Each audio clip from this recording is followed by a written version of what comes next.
welcome back to my channel. If you're just joining, thank you and welcome. If you're a returning subscriber, thank you for always sticking by.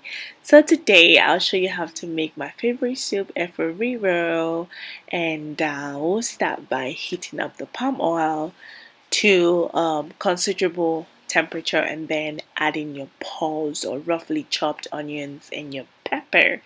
And of course, I want you to saute that in your palm oil until a little crisp, and then you can add your locust bean, which is also known as a roux. And then let's go ahead and add our bell pepper. For this bell pepper, I just paused and then sieved out the water because you don't want your Eforiro to be watery. That's not the point, okay? So now we added our bell peppers and of course our cooked tomatoes, very little because I don't want it to be too moist, right? That's why I have the bell pepper more of that than the tomatoes. So now we're gonna stir and combine all our ingredients and let it cook for about 15 to 17 minutes because we already cooked the tomatoes. And when you see the oil float, that's how you know it's ready to take the rest of the ingredients. I was checking to see if my ingredients are burning, but as you can see, I'm good on that because I cooked on medium-low heat. So here I'm just stirring to combine all the ingredients just to make sure I get the nice flavor build up, which is what I'm mostly concerned about. So now I went ahead to add my seasoning. You can use any kind you prefer. And then salt, and of course you have to measure according to the amount of tomatoes you have. And here is my crushed chili flakes and my crayfish, which I do not like to miss when I'm making my local recipes. I love crayfish in my Eforiro, and Eforiro is vegetable, so for those of you who have been lost all this while. So now I'm just gonna stir and then add my deboned dried fish. Ooh, that is the staple to this recipe. If you don't have that, I don't know what you're doing. And then next, I went ahead to add my fried meat.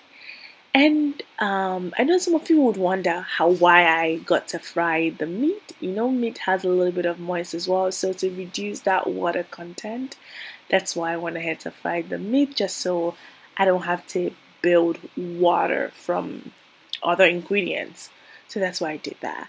And then I went ahead to stir in my meat into my sauce, and there I had a taste of my food. I'm like, oh my god, that heat the spot. So I cooked it for about 7 to 10 minutes on low heat, and now I added my blanched spinach. I know some of you would like to use kale, but blanched spinach is the real deal for me.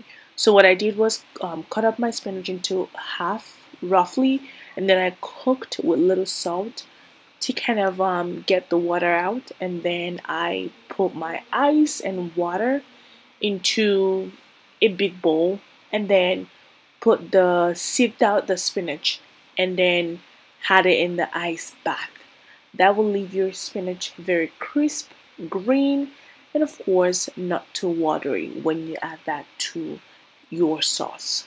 So as you can see, it's not going to bring out more water than I expected, or than I expect.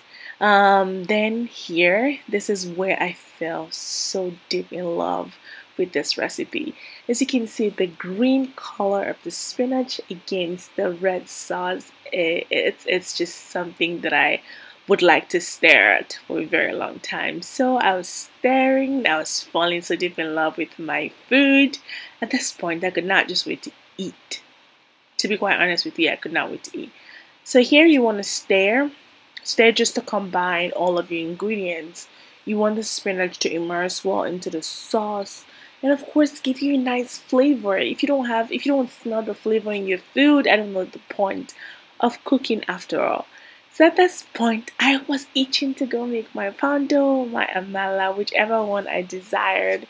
Now all I want you to do is stir and let it cook on very low heat for 3 minutes, and then you can just serve. Like I told you, enjoy your Eforiro, and please don't forget to comment, subscribe, and share. And thank you for watching. Have a nice day, and I hope to see you back. for the next recipes. Bye!